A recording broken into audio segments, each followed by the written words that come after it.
a phenomenal and informal conversation planned for you of faith and justice roundtable, and we are so excited that you all have come out to have this really critical dialogue at a pivotal moment in the life of our country, in the life of this world we live in. Because we know Senator Sanders is just fresh off a jet from the Vatican in many ways. So we're excited to have this dialogue. I'm Reverend Andrew Wilkes. I'm an ordained minister. I have the pleasure of serving at a wonderful church in New York City. And just so excited that we're here to have this dialogue. And without further ado, I'm going to invite the panelists with whom we're going to have a searching conversation. I ask that you pay your most acute attention to the issues that we're discussing. And then ultimately, we're going to have a chance for all of you all to get engaged. That sound good? All right. So the first panelist I'm going to bring out is Linda Sarsour.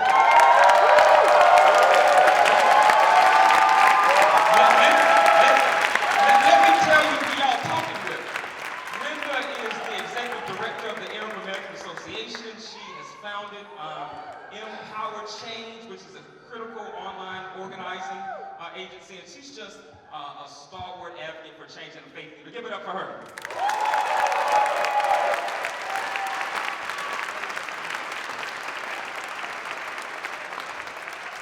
The next person I want to invite to come out is none other than America's greatest public intellectual. He's the author of books like Race Matters.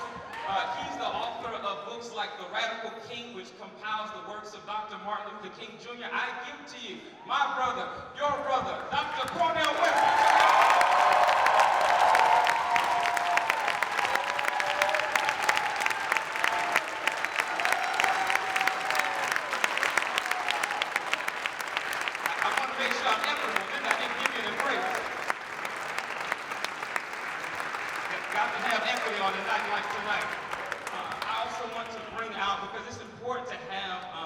Representation, and so we made sure that we have folks from the Christian tradition, from the Islamic tradition, from the Jewish tradition, and we also know that people, whether you're animated by a religious or moral vocabulary, we all are committed to political revolution. Is that right? So I'm going to bring out now Rabbi Sora Luria. She is the founder and executive director of Immerse NYC. Put your hands together for Rabbi Luria.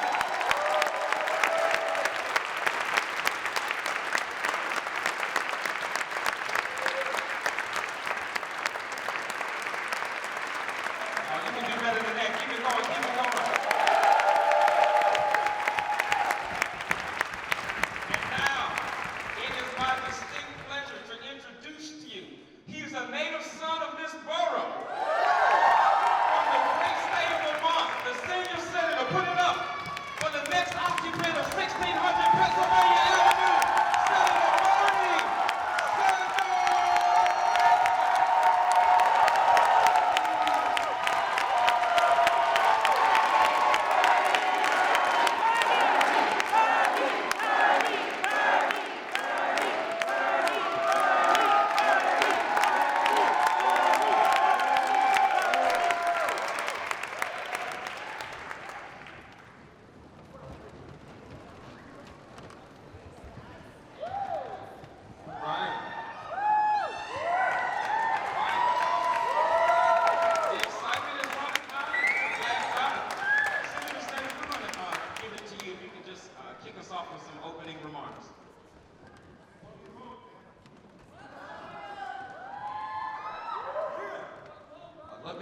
This is a beautiful church.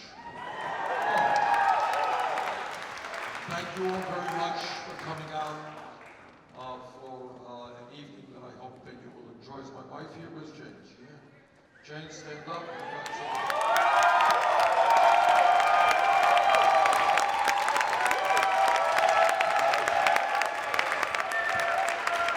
Got my kids and my grandchildren. We're all here. Let me thank Bruce Stotts and Michael Pugh for that incredibly beautiful music.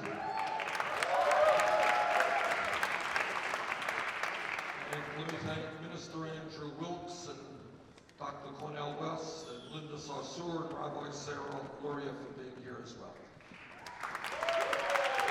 You know, What the political revolution is about is breaking down barriers of all kinds, including intellectual barriers.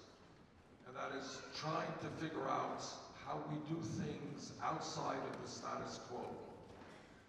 And we're seeing this all over the country. I mean, it has been incredibly moving to me. We just came an hour ago from an art exhibition in the Bowery, where artists from all over the country have been doing incredible artwork in terms of what the political revolution is about. As you may know, we've received 7 million individual campaign contributions. Every day, today there was, where was it, in Washington Square Park? Spontaneously, we had how many people? Thousands of people coming out. I mean, every day, new things are happening where people are beginning to stand up and fight back and demand a government that represents all of us. Tonight, we're going to tackle, with your help, something a little bit different, something that we have not yet done in this campaign. And that is to kind of raise issues in the deepest sense. I mean, going beyond politics, going into a religious perspective, philosophical perspective. For example, I can tell you what you already know, that globally, we just came back from the Vatican this afternoon. And I made this remark, globally now, the top 1% of the world's population owns as much wealth as the bottom 99% of the world's population. You have 80 people in this world who now own more wealth than the bottom 50% of the world's population, 3.5 billion people. 80 people, 3.5 billion, and many of those 3.5 billion are living on $1, $2, $3 a day, and their children are suffering and in some cases dying because they don't have a few dollars for medicine that would keep them alive. Now, nobody talks about that. Nobody talks about that. We have got to throw that issue on the table. Is this morally acceptable? I don't think so. I don't think so, I really don't. Give you another example again. And I want to put it, and I want your help in trying to address this issue, because nobody talks about it. Right now, in this country, 1 out of 5 people who goes into a doctor's office cannot afford to fill the prescription their doctors write. You got that? Because the price of medicine is so high. The 3 largest drug companies last year made $45 billion. What does it say from a moral, how do we approach this issue, which is beyond politics, to say companies are making unbelievable profits, and yet people in America are dying because they can't afford the medicine that the doctors are prescribing? Another issue, and again, I don't want to get off on this one in particular, but some of you know that just within the last week, Goldman Sachs reached a settlement with the United States government for $5 billion because they were selling worthless subprime mortgage packages, okay? Other banks reached even larger settlements. From a moral perspective, I don't want to talk about even the criminal justice aspect, go deeper than this. What does it say morally when the most powerful people in this country essentially acknowledge that they have been operating in a fraudulent, illegal manner?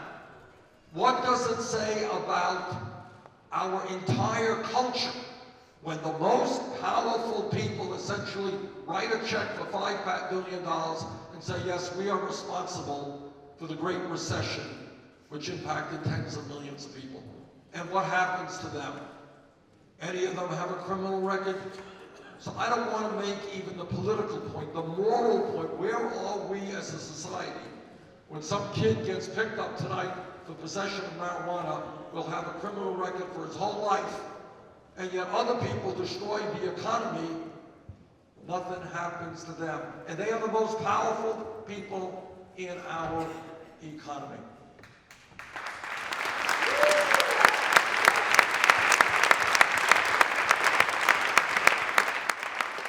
What does it mean that you have a media out there that talks about everything in the world 24 hours a day, 7 days a week, except the most important issues facing working people? Not allowed to talk about these issues.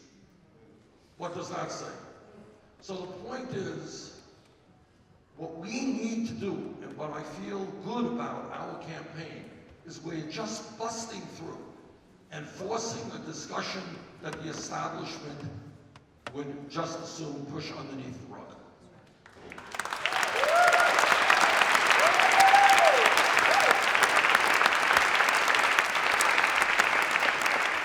I believe that in the bottom of my heart, once the word gets out, we have the vast majority of the American people on our side who agree with us. Yes. And we're going to push that discussion out. So that's why I'm here tonight. And we'll need your help. So in other words, I don't want to make this just political.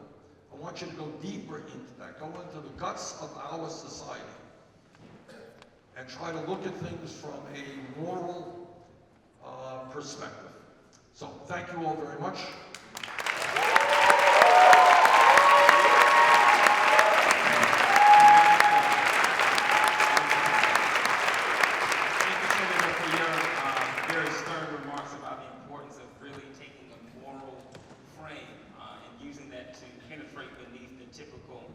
Surface level conversation that we often have in our political discourse. I want to give a question to our panelists. I'd love for you to touch on that very same issue. What, in your view, are the moral and spiritual ligaments of the political revolution? What's the moral revolution that helps us to get towards this political revolution that we're talking about? Linda, we're going to actually start with you, and then if you can just walk it down. I respect my elders, though, all right. Peace be upon you all. I'm very humbled and honored to be on the stage. Many of you know me. I'm born and raised in Brooklyn. I'm a community organizer.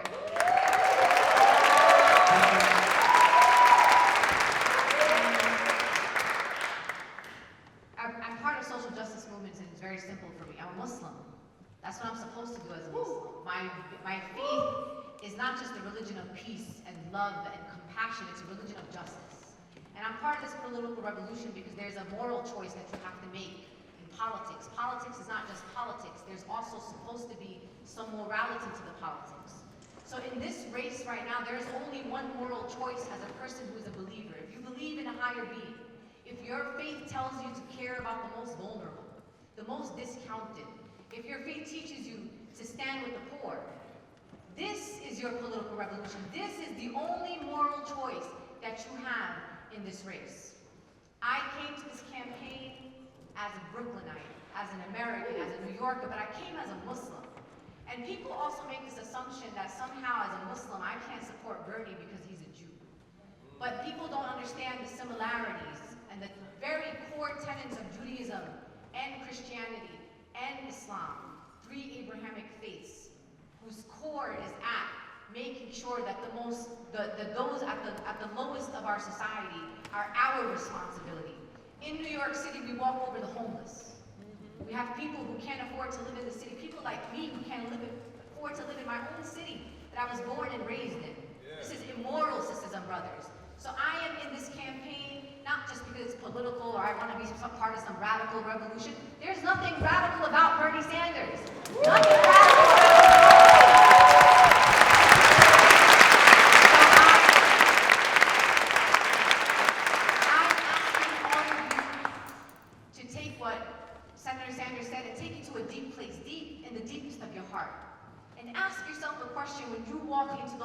When you're talking to your congregants, to your family members, to those around you, and when you're asking people or talking to people about what choice they're going to make at the polls, I want to ask you, from what place do you make those choices? And the way that I make my choices and the way and the work that I do is always from a place of morality, but also from a place where one day I will meet my Lord, and my Lord is going to ask me about the choices that I have made. And I want to be able to stand tall and proud and say, I always did the right thing to please my Lord and to help the most vulnerable of my society.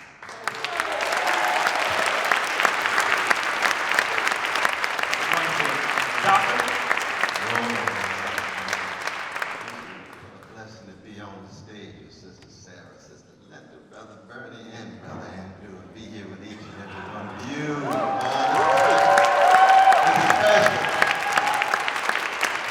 Because we have already made history, and we are continuing to make history. This campaign is unprecedented in the history of the United States of America. Let us be clear about that. Because of our dear Brother Bernie, he's not a god or a deity. He is a human being who has chosen integrity, honesty, decency, courage, and vision, and to highlight my Christian tradition in the 25th chapter of Matthew that says, what you do to the least of these you do unto me. It's the orphan and the widow, the fatherless and the motherless, working people, poor people. And as a revolutionary Christian, I know that it comes from my Jewish brothers and sisters connected to that Hebrew scripture that said, I have a covenant with you to spread hesed, loving kindness to the orphan and widow, the stranger, and to love thy neighbor as thyself. That's the 19th chapter of Leviticus, before a Palestinian Jew named Jesus said it. That's the connection.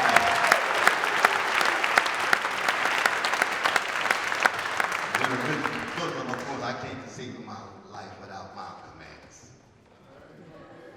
He called him the greatest prophetic voice of the 20th century. Even as he grew and matured, his witness is inseparable from the rich prophetic legacy of our Islamic brothers and sisters. I was just with Bell Hooks last week. She's a Buddhist. Gandhi was a Hindu, wrestling with our precious Dalits, brothers and sisters, so-called untouchables. Why? Because of the same thing, getting at the deep moral and spiritual undergirdings of what this campaign is about. And what is that undergirding? It's fundamentally about recognizing that we live in a culture of idols connected to commodification. Money, money, money. And that results in what the great Abraham Joshua Heschel called indifference to evils more evil than evil itself. Ones that become the way of life, the mode of being in the world. So if you view life as a gold rush, you're going to end up worshiping a golden calf, and he who has the gold will end up dictating who rules, and the demos gets pushed out. You lose our democracy. We lose the respect and dignity of everyday people. To see Brother Bernie on the international stage, speaking the same kind of language as Martin Luther King Jr. and Dorothy Day and Edward Said and A. Eugene Debs with that wonderful Brooklyn mediation, Vermont edition. That's why he's our brother. You know why? Because he's the real thing. You can't deal with the deeper issue if you're not the real thing. I come from a blues tradition, a jazz tradition. We know the difference between the real thing and the copies. We know the difference between the original and the imitation. That's why I'm here, and I'm going to pass this to my dear sister Sarah with an H. Biblical Sarah's on here.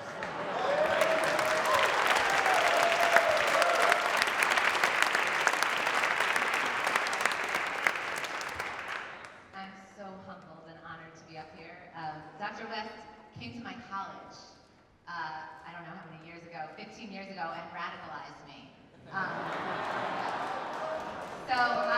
Here I am, sitting next to you. It's quite an honor. I'm thinking about this week. In Jewish tradition, we read the portion of the Torah of our scriptures where we talk about the Mitzorah, the one who has a skin ailment, someone who has leprosy, someone who has been asked to leave the community because the community doesn't really know what to do with that person. And what happens in this parsha, in this story, is that the priest, one of the most important people in the community, goes out of the camp and examines the person who has leprosy and says, it's time for you to come back now. It's okay that you've been out of the camp for whatever reason, that you felt marginalized, that you feel less than, that you're worried that your community doesn't want to bring you back in and love you. I, the leader of the community, am here to tell you that you are healed and it's time to come home. And so when I think about what does Judaism teach, we know that we care for those who feel like they're not welcome in the camp.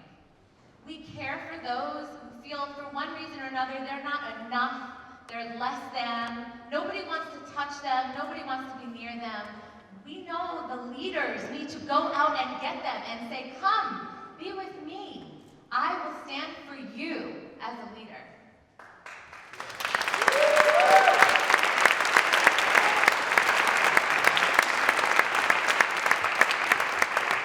I think we live in a hyper-connected, yet hyper-lonely time. And I work with a lot of people who share this with me, who say, I feel alone. Even when I'm with other people, I feel alone. And they want to build community, and they want to be part of something bigger than themselves, and they're not sure how to access that. And I think what you're doing, Senator Sanders, is showing them that there is more than just them. There is more than just their small community, that there are many, many people out there that feel alone, that feel marginalized, and that we want to bring them back into the tent, we want to bring them back into our camp, and show them that we care about them.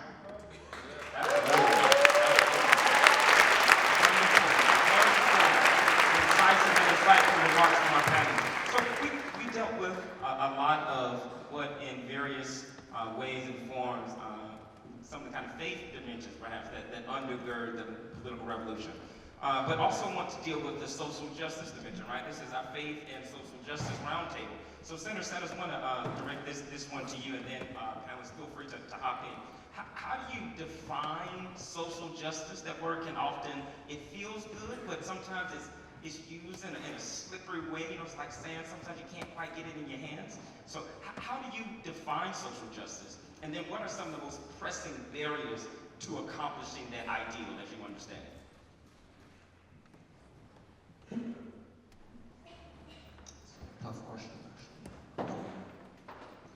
Without giving you an easy answer.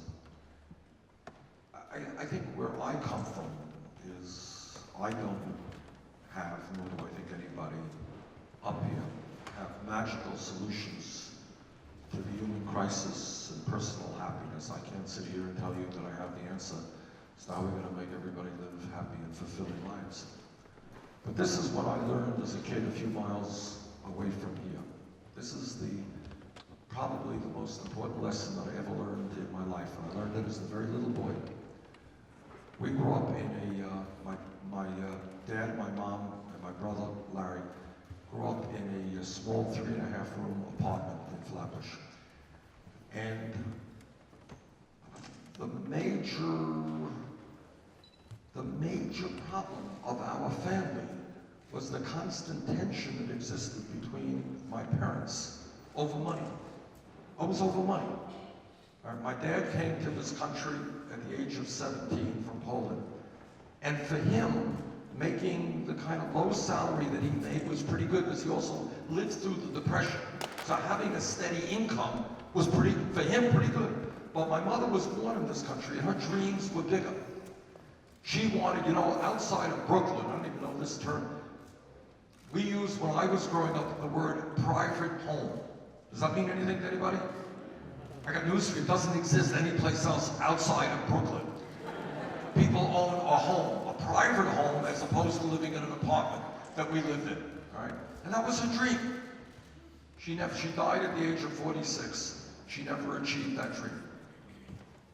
And what I learned at a very young age is to be listening. When you're a kid and you hear your parents yelling at each other, It's a very difficult and painful and confusing thing. You should love your parents, and just to hear all the uncertainty in the house. We would go shopping. I'll never forget this. When I was a kid, leather jackets, I guess they always come back into vogue. That was the thing. And I said, Mom, I want a leather jacket. She took me, honest to God, to 15 different stores to see where she could get the best buy for that damn leather jacket. Which is why my wife will tell you I hate to go shopping.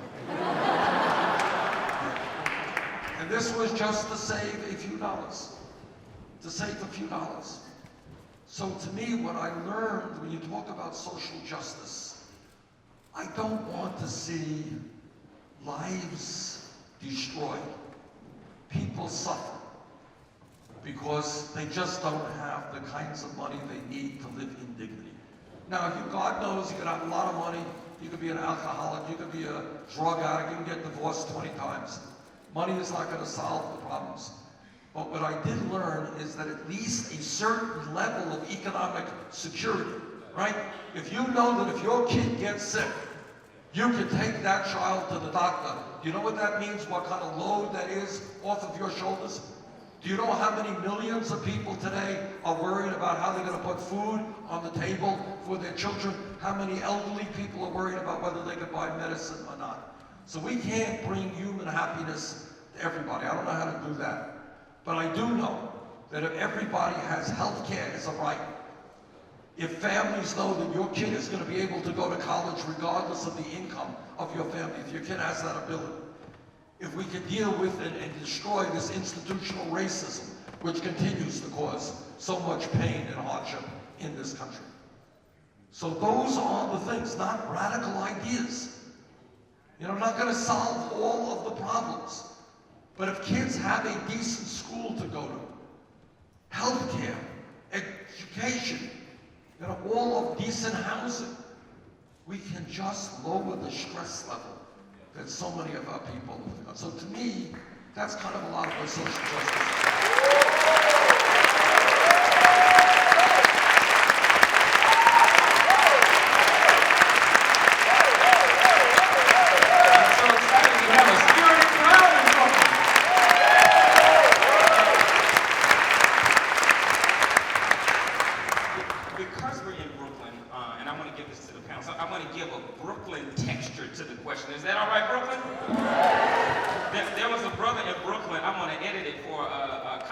Context who said the rent is too expletive high. Y'all remember that, brother? So in the context of housing, where you have the central problem of not enough money to meet constantly escalating rents, not enough money to make your first down payment and to move into affordable home ownership, how do we move towards social justice when so many people don't have enough to afford a home or an apartment with which to build society or your family in the first place? Affordable housing is probably, the affordability of New York City is probably the biggest issue that nobody wants to talk about. I mean, I was born and raised in Brooklyn, and I want to live in Brooklyn for the rest of my life, but based on where we're going, I don't know if we're going to be able to stay living here. I don't know if I can live here. It goes back to the core message of Senator Sanders' campaign. In New York City, our politicians are bought by commercial developers in the real estate industry, right? So they come in, let's be real. That's what it is, right? You gotta follow the money. And what happens is they come into our communities, right? They, not only are they pricing us out, but they're pricing out mom and pop businesses, including people like my father out in Crown Heights, right? And then they come in, they build these major hotels, they're coming industrializing our areas, and they're not giving us anything back. And the politicians are cool with that because there's money going into their pockets for re-election. And then the other problem is we need to define affordable, right? So they say, what are you talking about, Linda? We got affordable housing. Oh, a family of two that makes $90,000 is affordable housing? I said, what about those people that are making $20,000 and they have a family of four in New York City, right? What about families of five like mine that are making $60,000, $70,000 in a place like New York City and are barely making it from month to month?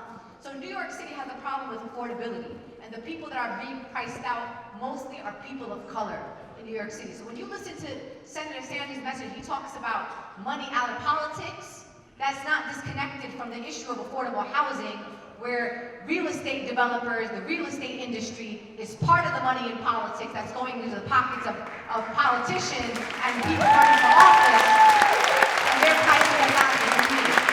So sometimes Senator Sanders is talking about income inequality and money out of politics, and maybe he ain't getting into the specifics, but at the end of the day, if you go deep in every issue that we're talking about, healthcare, affordable housing, criminal justice, the prison industrial complex, it's all about money, sisters and brothers. People are profiting off of our communities. So when we say money out of politics, that brings us all into the conversation. So don't say that Senator Sanders ain't talking to you because he ain't being specific about affordable housing or criminal justice reform.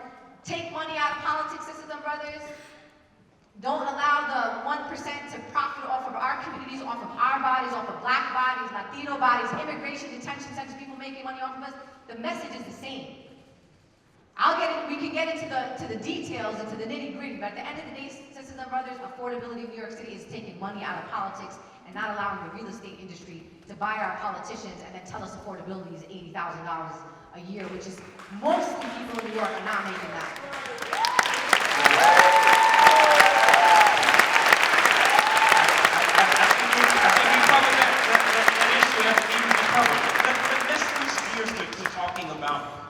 The criminal justice system, because these issues are indeed connected.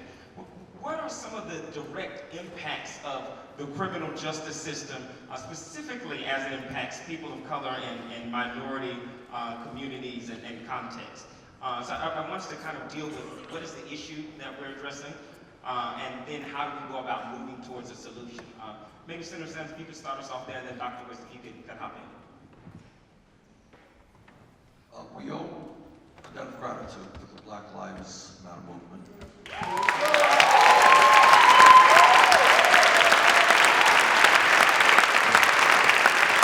For substantially raising consciousness on this very important issue. So let's start it off.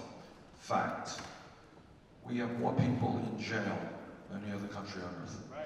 Think about it. China, 4 times our size, a communist, authoritarian country, doesn't tolerate dissent too well. We got more people in jail than China does. 2.2 million people, disproportionately African American, Latino, and Native American. All right, that's the problem. We are spending $80 billion a year to lock up fellow Americans at the federal, state, and local level. That's a lot of money. That is a lot of money. Okay, so that is, you have, and then to look at this problem, it's not just 2.2 million people in jail. What about the wife and the children back home? All right, so multiply that 2.2 by a whole lot of other people whose lives have been destroyed or significantly impacted. All right, that's the foundational issue, that's the reality. Second point that I often make, which media does not talk about at all. Youth unemployment in this country is off the charts. It is an unbelievable crisis. I asked some economists to study this issue for me. I raise this issue every speech I give, all right? For kids who are whites, who graduated high school, didn't drop out, dropouts worse, graduated high school between 17 and 20, real unemployment, that means they're unemployed or underemployed, 33%. Latino kids, 36%, African American kids, 51%. All right? I hope that people will speak to this. You are 18 years of age, you graduated high school, you're African American, you're going out and you're looking for a job and you can't find a job for 3 months, for 6 months, for a year. Put yourself in that young man's or young woman's place. What happens to your self-esteem? What happens a year later when somebody says, what have you been doing since you've been graduating high school? You know, well, I'm looking for work. You haven't found any work yet? Where do you think you're going to turn your attention? You got no money. You want to get out of your home. What do kids want to do? They want to stand up on their own 2 feet, become adults, right? and they're going nowhere in a hurry. So what I say all of the time is so obvious, and that is we have got to invest in those kids in jobs and education, not jails and incarceration.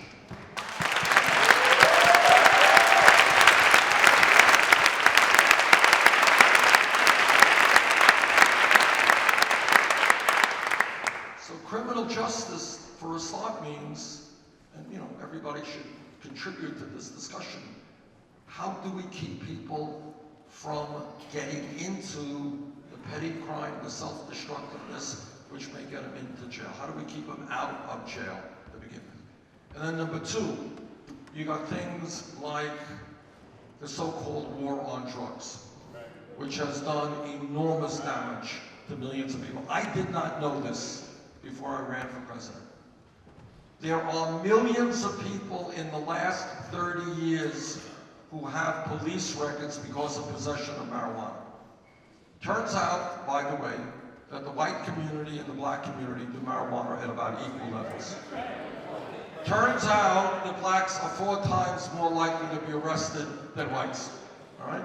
So this becomes a racial issue big time, all right? Now we can argue about the pluses and minuses of marijuana, but I believe we should take marijuana out of the federal controlled substances.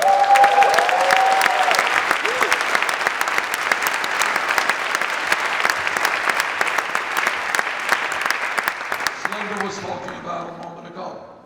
Obviously, it goes without saying, this is a no-brainer.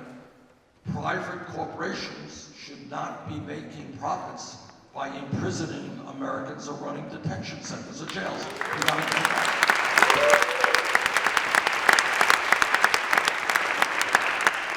And we need radical changes in the culture of police departments. Now, I was a mayor for 8 years. I'm not here to sit around and condemn all police officers. The vast majority of them are honest, hard-working, and they do a very difficult jobs. But we have seen too often police officers break the law with impunity. That's not acceptable. If a police officer breaks the law like any other citizen, that officer must be held accountable.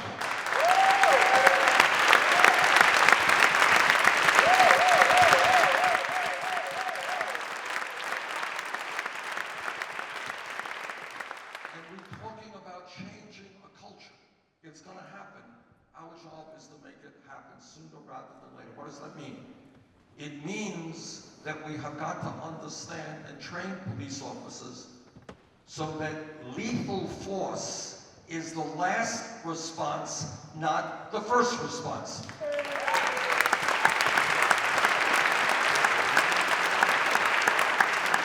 I can give you many examples of people who I personally met with. I was at Leave in Albany just a week ago. Spoke to a mother whose son had emotional problems. He was paranoid, and his sister kept a very close eye on him because she knew that under certain conditions he would respond inappropriately. Young man went out on his own to go to the store in the evening. Police officers came up, they started questioning him, they got him terrified. He responded a certain way, they ended up tasing him to death. Okay? In my state of Vermont, listen to this. A mother calls the police because her son is acting out. A mother calls the police because her son is acting out. Guess what? Son gets killed. Mother calls the police and her own son gets killed. All right? It is not easy being a cop, but officers must be trained to use other mechanisms to control circumstances other than lethal force.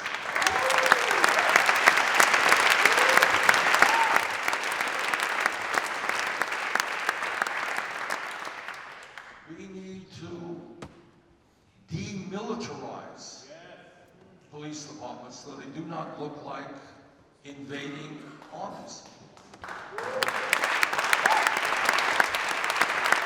What I have learned, and this is an area that I think many white people are just not familiar with. I've had, people who live in white communities, their relationship is a problem. Every now and then, not often, you call the police come do their thing. That is not the case in black communities. That is certainly not the case where kids are afraid of walking out on the street. And I want other people to go in this in greater length. But we have got to also make police departments, not that this will solve all of the problems, but have them reflect in their composition the diversity of the communities they serve. You know,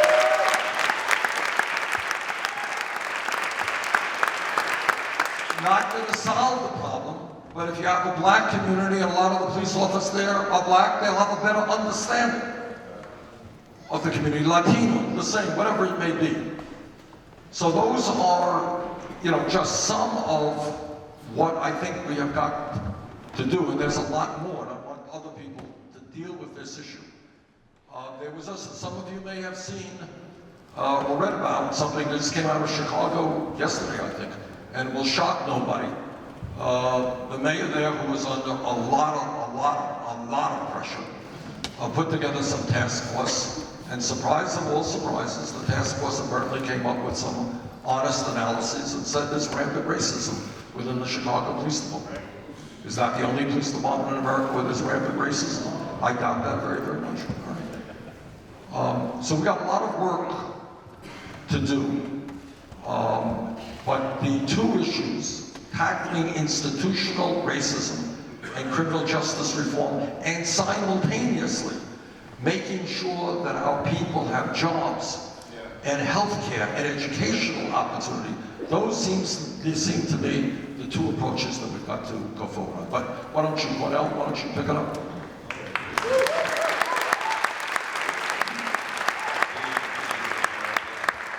I think Bernie hit the nail on the head when he started with the value of our lives.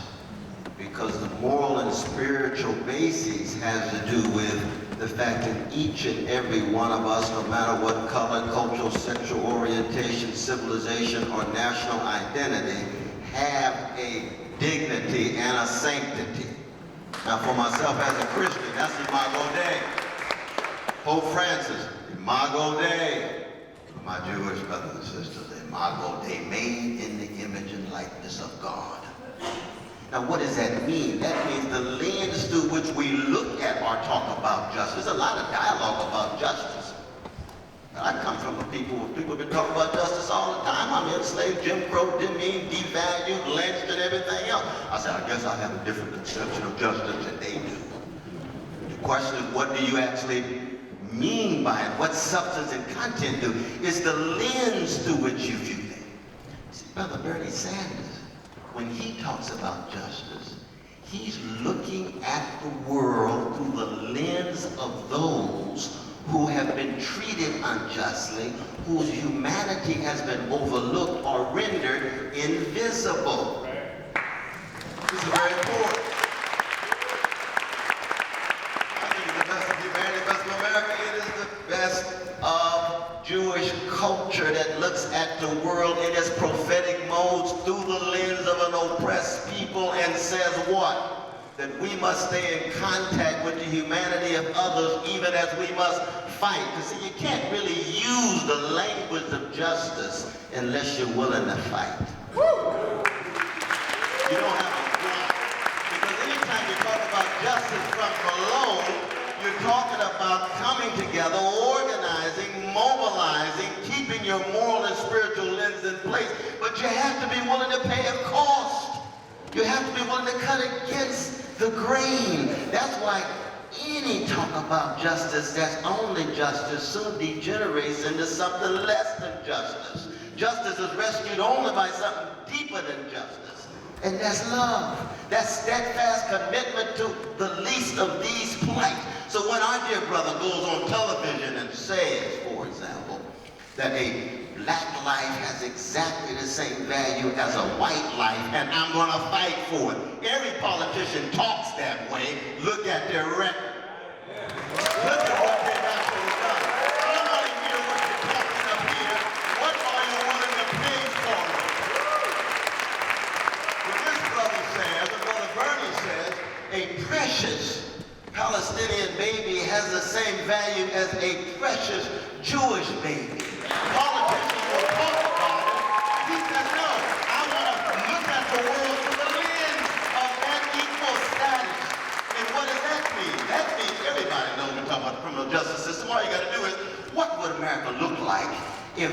precious upper-class white brothers and sisters were going to jail at the same level of intensity as poor black and brown brothers and sisters. There had been prison reform long, long time ago. We know that. We know that. There was massive unemployment among the well-to-do, no matter what color they are. We have difficulty in Congress. And it's a class issue even within black and brown community. We have different black leadership if upper middle class children were going to jail at the same level as black poor children going to jail. That's the challenge. That's the challenge. I want to get Rabbi Gloria into this conversation. You raised some critical points about the need to fight in order for justice to take place. So Rabbi Gloria, I'm wondering, in your view, what does it look like to engage in that kind of fight and community organizing so that the power of faith in concert and collaboration with government and other entities can make justice more of a reality, so we can move from that talk to it being something that, you know, characterizes our everyday lives?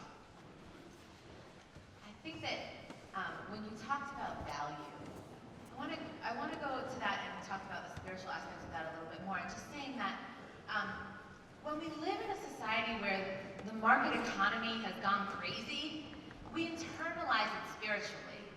And we believe that our value is based on certain external factors, like how much money we make, or how big our house is, or our private home, or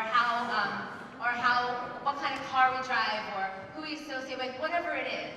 And we don't recognize that you can't change in value over your life, because you are God's child from the moment you are born until the moment you die, and forever. And so,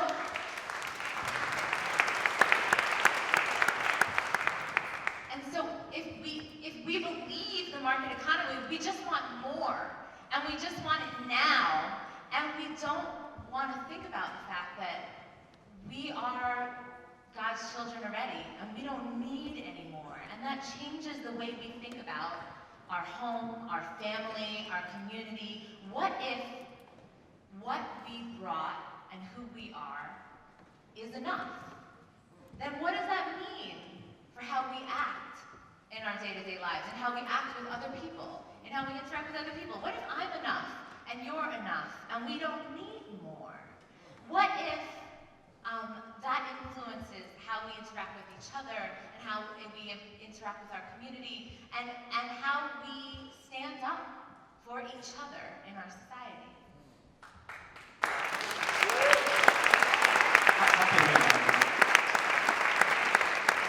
So today we've been talking about morality and the moral choice, right? So we have candidates who made a moral choice, or made a choice and it wasn't a moral one, to take money from the prison industry, right? Yeah. So they gave it back, according to the sources, right? But what kind of judgment did you have? What place were you coming from when you chose to take money from an industry that imprisoning black and brown people at disproportionate rates? So I'm sorry, that's a thing that I asked myself, and I think the fact that that question wasn't asked is very troubling to me. Senator Sanders, you said how much? 80 billion is how much we spend? So $80 billion we spend to incarcerate people, right? And then other candidates are telling us, how are you going to do universal health care? Who's going to pay for it? Who's going to pay for public college education? Instead of saying, hey, we paid $80 billion to incarcerate people, we can take some of that money and put it into education and health care. So, I also want to say, for those of us in this room who believe in God, I never saw God. I never saw him, but I believe in him, right? So in this campaign, don't tell me about being pragmatic, about what is possible, what I see now. I want to believe. I got faith. I believe in the power of people. So that message ain't for people of faith. Because we believe in spirit. We believe in something around us that is higher than us, that allows us to go to a higher moral ground.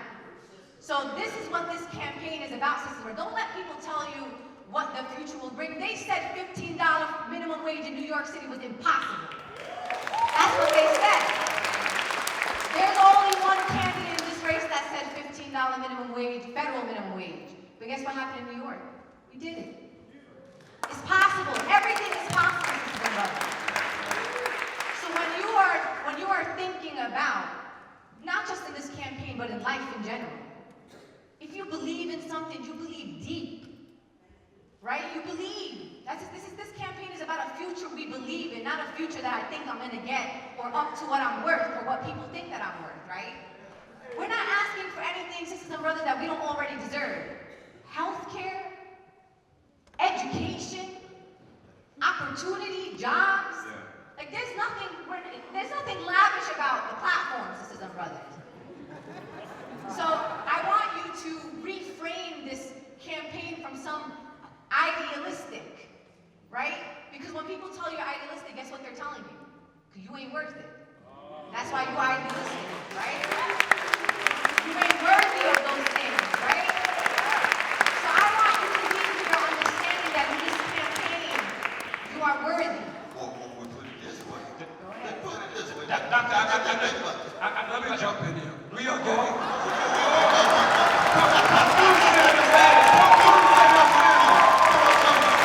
Brothers and sisters, we are beginning to get pretty deep here. This is good stuff. This is very good stuff. And what the three panelists said is very insightful. All right. Let's talk about radical. I agree with Linda. My platform is not radical. You know what's radical? Radical is that over the last 30 years, not a particularly long time, trillions of dollars have gone from your pockets into the pockets of the 1/10 of 1%. That's a pretty radical idea. Radical is that based on a series of lies, we invaded a country. We lost thousands of brave men and women here, and hundreds of thousands of people in Iraq died. That's radical.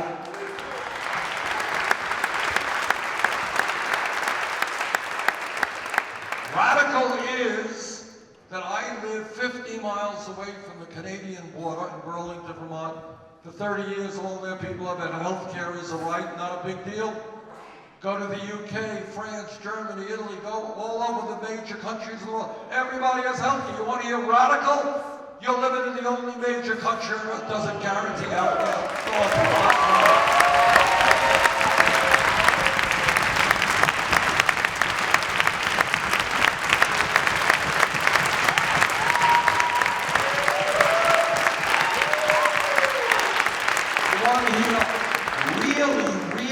Really radical?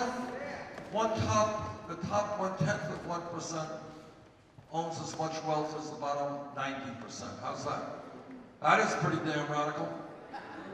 So everything Linda's saying, what do we say? The kids have a right to get a decent education. That's radical? That we join the rest of the industrialized world and guarantee health care to all people?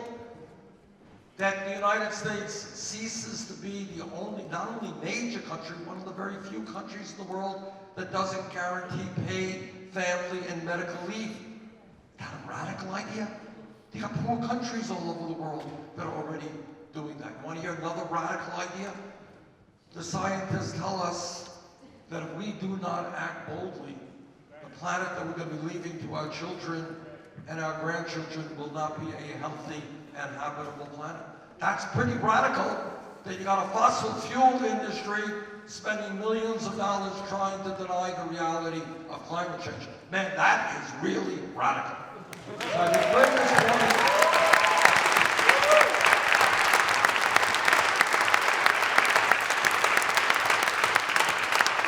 and when people question the agenda that we are bringing forth as radical, compared to what? That stuff is radical. Ours is based on common decency.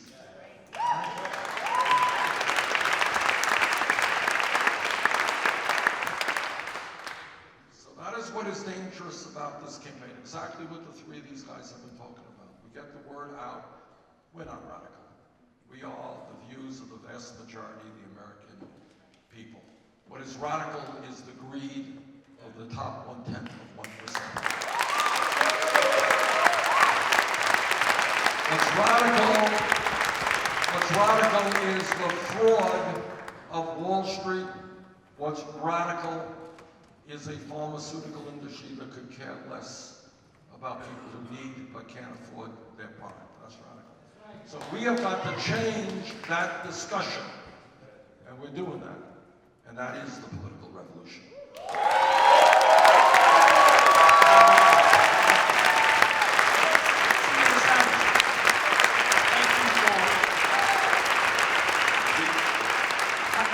And then I want to pivot a bit. I wanted to tell my brother Bernie what truly is radical about him, his campaign, and our movement as a whole. Because radical means getting at the root of things. It's getting beneath all the superficiality, beneath the mendacity and the lies, and being able to cast a spotlight on what has been hidden and concealed owing to power at the top. So when we talk, for example, about Sister Hillary and $133,000 that she received from the private prison lobbies. Now, she gave it back. That's wonderful, but no. We cannot have politicians who proceed on the notion of the 11th Commandment, thou shalt not get caught.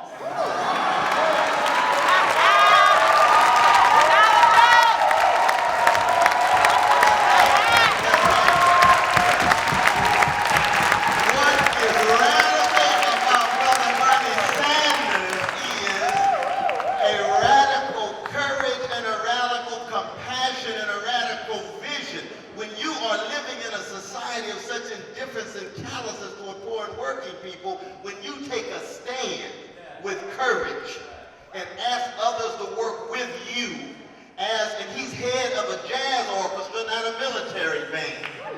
So he's not standing out there all by himself as some isolated entity saying, follow me, I'm the Pied Piper. He's like Duke Ellington. He says, join the band so our voices come together. We're part of a movement. I'm only as strong as you are strong because we are radical in our courage, our compassion, and our vision. And do we think big? Yes, we think big because the suffering is big. The social misery is big. Our workers catching hell is big. That's why we think big. I thank you for ripping on what it means to be big. If we're going to talk about jazz and you're the loneliest small thing, you let me hop in a Coltrane-like capacity to pivot to you, Senator Sanders. I want to, I know we're all feeling the burn in a bold, boisterous way, but I want to talk about some fire that you have on another important issue, Senator Sanders. I'm wondering if you can explain why you think repealing the PLCAA will go a long way towards ending gun manufacturing in America when, in fact, the automotive and the tobacco industries have been able to survive without immunity and civil lawsuits and so forth. Let me touch for a moment on an issue which is clearly a tragedy. We're losing about 30,000 people a year. A lot of that is suicide to guns. It goes without saying that we're going to have to take very bold action. So some history.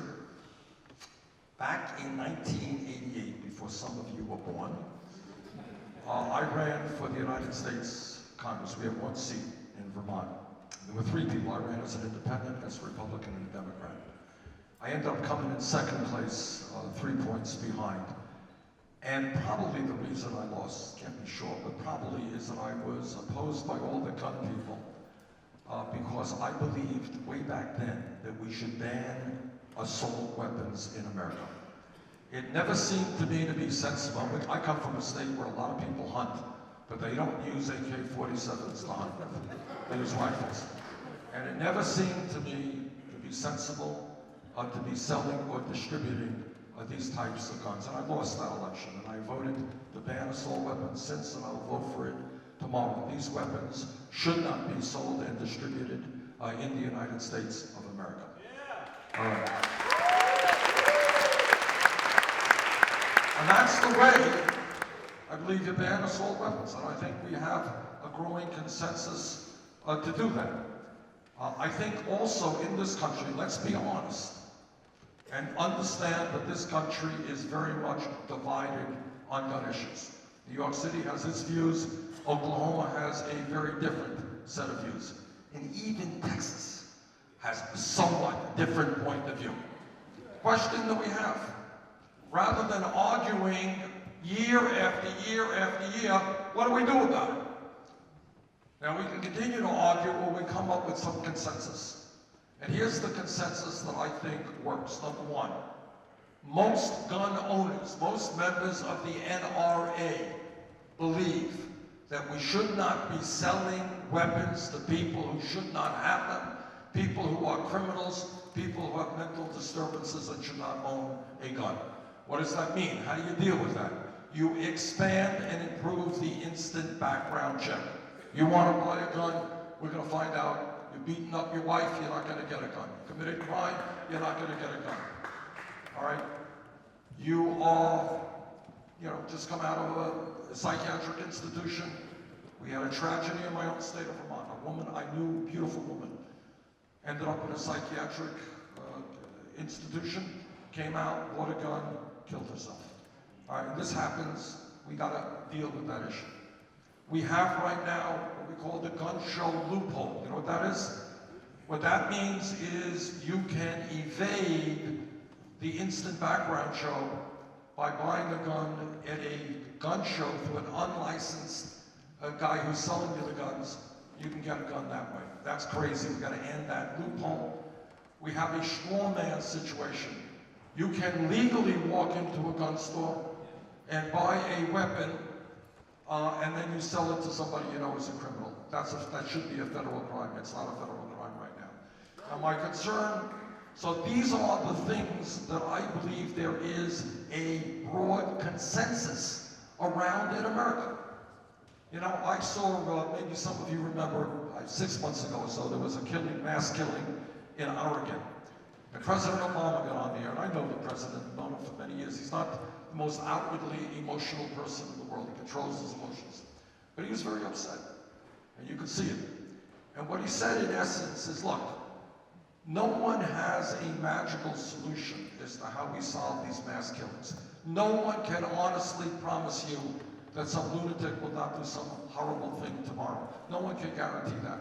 But we do have a moral responsibility to do everything that we can to stop these terrible killings. And that's what we've got to do. And I think, honestly, coming from a state that has virtually no gun control at all, I think I can put together that consensus made of those issues. Just want to make sure I'm following. Now, speaking of consensus, you're, I believe, co-sponsor of a bill to address this? Well, I'm co-sponsor of a lot of these bills, and I voted for them. But I think in its entirety, I think if we move in that direction, you're not going to solve every gun problem. You will go a long way. We're not going to get everything that we want, but I think that those issues will bring the vast majority of the American people together, and that's what I pledge to you to do if elected president.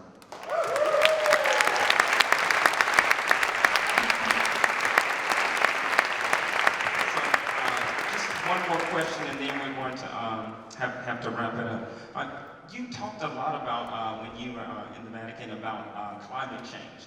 And you oftentimes speak about climate change as one of the greatest planetary crises we face. I wonder if you can talk a little bit about the work that most needs to be done and connecting that to the work that we most need to do in terms of green jobs.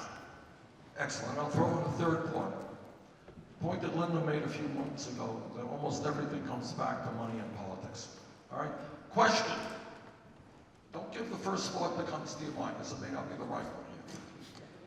Why is it that there's not one Republican candidate running for president, starting way back, I think there were 15, 18 of them, who said, look, the evidence is overwhelming, climate change is real, we gotta do something about it. How come 0 out of 18 don't agree with the overwhelming majority of scientists? It's not because the Republicans are dummies and they can't read. They can read and they know the truth. It gets directly back to money and politics, because the day that that Republican candidate stands up and says climate change is real, we got to do something about it, the money from ExxonMobil and the Koch brothers stop flowing into his campaign.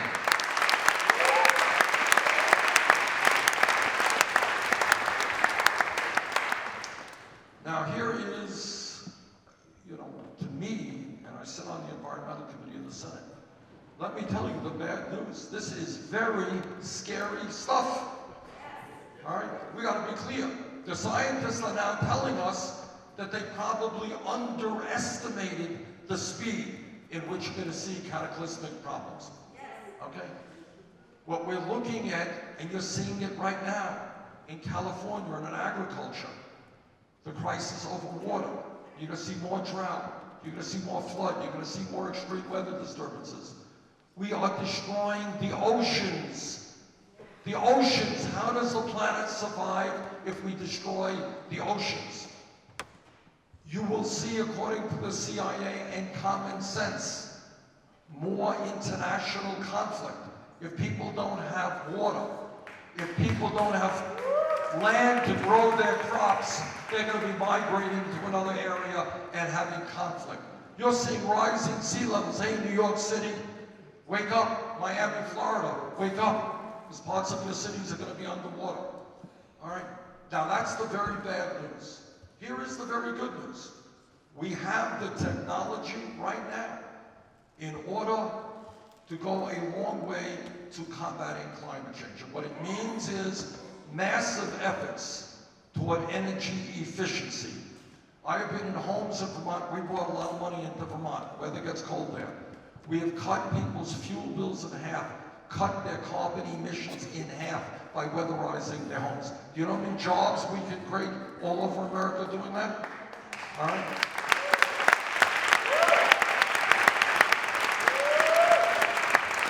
Rebuilding. I have been driving around New York City the last week or two, and driving is probably not the right word. We have been crawling through the traffic. Unbelievable, all right? We need in New York to put money into mass transit, into strong buses.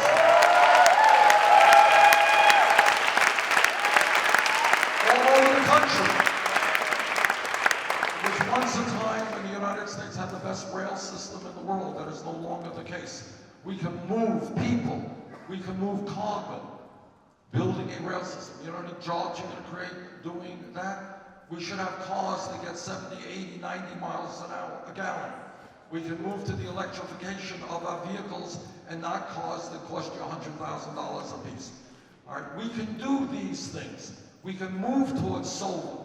Price of solar panels has plummeted. Problem is people can't afford the $15,000, $20,000 they need to put solar on the rooftops. We can lend the people the money, they repay it as they run. Right now, in states like Texas and in Iowa, significant part of their electricity is being done through wind. Geothermal has real potential. We're sitting on, we know how to do this stuff. We can lead the world. This is a global problem. But I guess let me reiterate what I have said many times. Anyone who does not think that this is a global crisis of huge consequence is kidding himself or herself. We have got to be absolutely aggressive. And when we do that, we can create millions of decent paying jobs.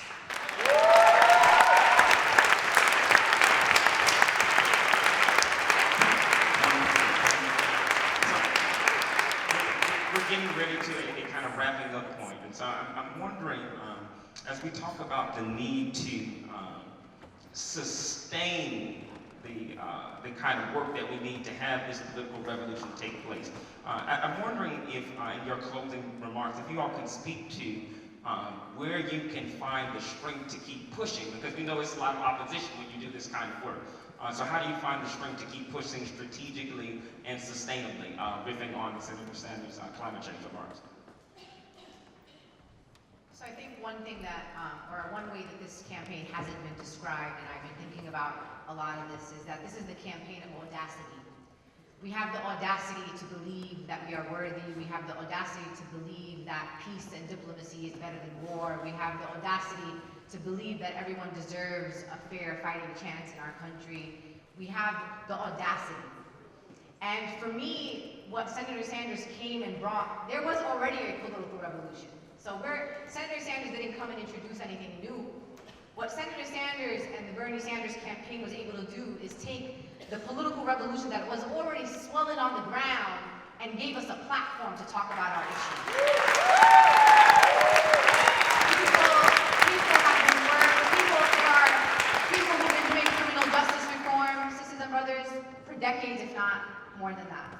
There have been people doing work around immigration reform, money out of politics, gun violence prevention, gun control. Like, people have been doing this work, right? So Senator Sanders didn't introduce this to us. He just said, this campaign is not about Bernie Sanders, this is about us. So I'm gonna give you a platform. I don't have any credentials to be, I personally feel humbled I was telling folks that on the day of the debate, I was in the spin room on behalf of the campaign when another candidate brought all the top New York State brokers, top elected officials from the governor to members of Congress, and Senator Sanders gave the platform for the organizers in New York to come in there and talk directly to people. So,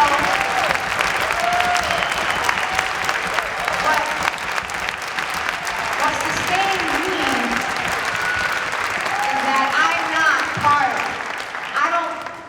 part of a political campaign, I'm part of a political revolution. I've always been part of one, and I'm gonna always be part of one till the last day that I'm on this earth. And I'm grateful to Senator Sanders for having the audacity to bring up the very issues that many of us have been working on for so many years. And what's gonna keep me going is the people that are in this campaign. Bernie didn't make me white. Did he make you white? He didn't make you white. If you got into this campaign and you saw the number of young people, but also young people of color that are at the core of this campaign, you would understand that the future of our country is in the right hands. And I will say this, and I'm going to say this to the Democratic Party. I'm a Democrat, but I'm not a loyal Democrat. If I was the Democratic Party, if I was part of the establishment, I'd look at this campaign and say, where the heck did all these young people come from? These are the future of the party, and they don't know how to engage us. They're calling the future leadership of this nation, they're calling us uninformed, idealistic. They're calling us naive. We're in it for the, I don't know what, I'm not going to even repeat what that was, you already know where I'm going with this. But my point is this. The young people that are part of this campaign are fed up. That's right. We have no loyalty to the establishment that has done nothing for us in Burlington. I want to tell Senator Sanders that we're going to the White House. That's right. But it's something, I don't know what that is, because we're going. I'm on my way there. But if something happens if we don't get to the White House, I'm committed that post-November, that I'm still part of this political revolution. I ask you.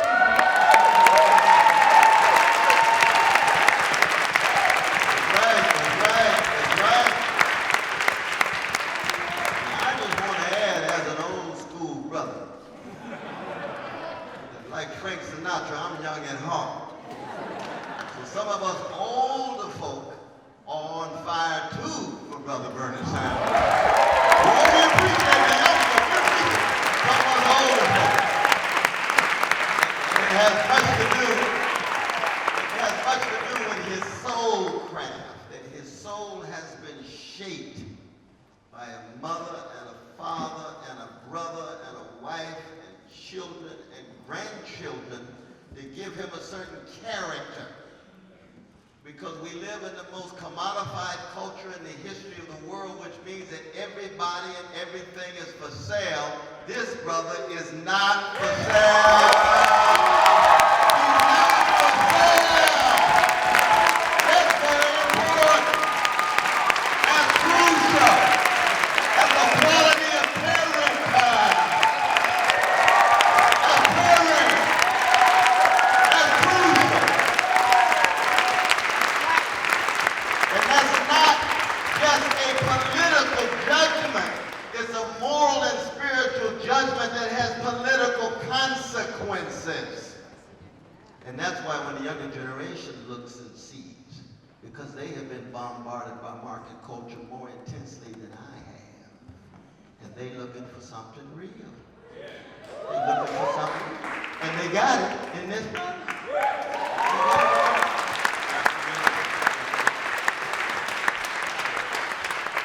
This Friday night is the beginning of Passover. You know the story. So 400 years, people were enslaved. 400 years, they were hopeless. They felt like nobody was speaking for them. They were riled up inside, but nobody was speaking for them. And then, not to compare you to Moses, but somebody got angry enough to say it's time to go. It's time to believe that what has been impossible for so many generations that nobody has ever known freedom is actually possible. Trust me. Go through this water with me. Trust me. Come, and you will not believe what is on the other side.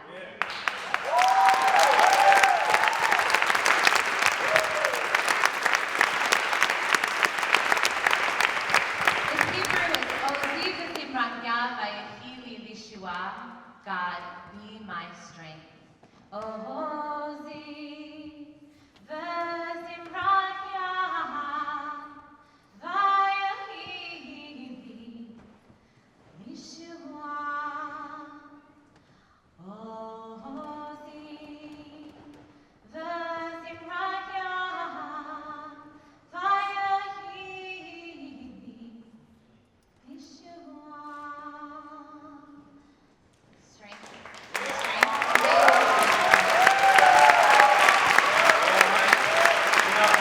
Come on, give it up. Before Senator Sanders comes to give this beautiful remarks, I heard we come from a tradition that says, over my head I hear music in the air. And there must be a change somewhere. Senator Sanders, as we stand on the cusp of April 19th in New York City, what do you want to say to the people of the great empire state of New York? Vote. Andrew, thank you so much. Great job tonight. What a panel. Is this a great panel or not?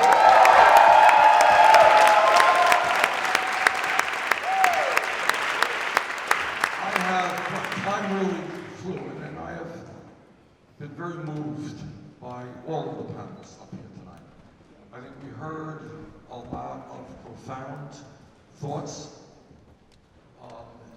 and I just want to conclude by picking up on points that all of the panelists made. I'm optimistic. I am optimistic because I have gone throughout this country, and I have seen the eyes of hundreds and hundreds of thousands of people, and a lot of young people. And those eyes are telling me that those young people understand that they are the future of this country, and you know what? They are determined to help shape that future.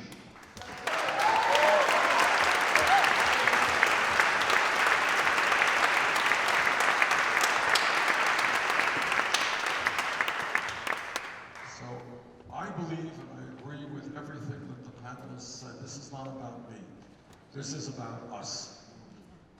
The truth is, from a very narrow perspective, if I were elected president tomorrow, I couldn't alone. You think I could take on Wall Street or corporate America or the corporate media?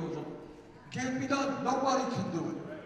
The only way it's done, and Linda, I think, made this point, and this is where we are optimistic. I'll give you just two examples. If we were here 5 years ago, no time at all, somebody jumps up and says, you know, we got to raise the minimum wage to $15 an hour. People would have looked at that person and said, $15 an hour? You're nuts. The minimum wage is $7.25. Are you crazy? You want to more than double the minimum wage? You're out of your mind. Maybe $8, maybe $9, who knows? $10, but $15. But what happened? What happened is people in the fast food industry, right?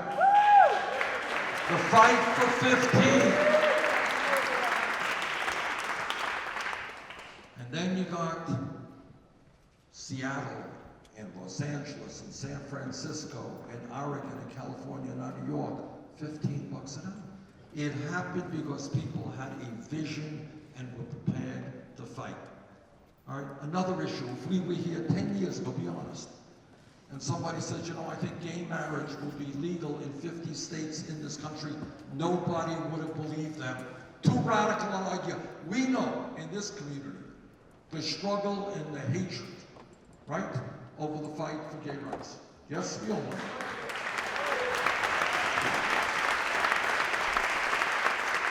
But today, you go to conservative parts of the state of Vermont, and I go to high schools, used to before I was running for president, you know. I used to go to the conservative parts and I'd say to the kids, tell me, what do you think about gay marriage? This is the conservative part of the state.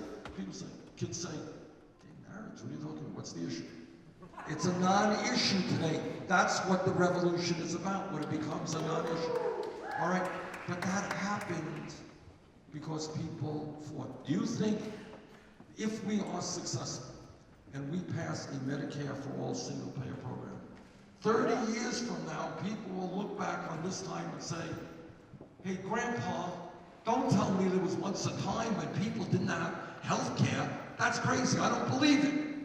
You follow what I'm saying? Yeah. All right? That's what we have got to. The idea that all people have health care, that's a radical idea. It's a conservative idea. The idea that we have a $15 minimum wage.